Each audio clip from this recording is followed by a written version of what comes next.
కాలకాలుడు ఆయన, కాలునికే కాలుడు, యముడికి యముడు. కాలం మనల్ని శాసిస్తే కాలాన్ని ఆయన శాసిస్తాడు. అందుకే కాలాతీతుడు, మహాకాలుడు ఆయన. యముడు అంత దూరం పడ్డాడు.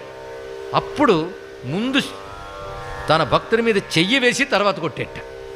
ఎంత కారుణ్యం అండి! అంటే ముందు భక్తుడిని చేరదీయడంలోనే ఆయన చూపిస్తున్నాడు. అవతల వాడిని శిక్షించడం ఆయన ముఖ్యం కాదు, తన వాడిని రక్షించడం ఆయనకు ముఖ్యం. ఇక్కడ ఆ చేరదీశాడు ఆ ప్రేమగా.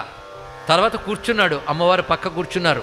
ఆ పిల్లవాడిని ఎత్తి ఒళ్ళో పెట్టుకుని తల నిమిరి 7 కల్పాల ఆయువు నీకు ఇచ్చాను పో అన్నాడు. ఇక్కడ 7 కల్పాలు, సంవత్సరాలు కాదు, కల్పాలు. కల్పం అంటే ఎవరికైనా ఐడియా ఉండొచ్చు.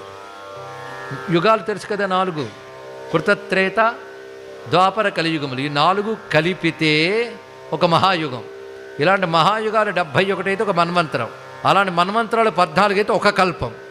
అలాంటి కల్పాలు 7 కల్పాల ఆయువు నీకు ఇచ్చాను.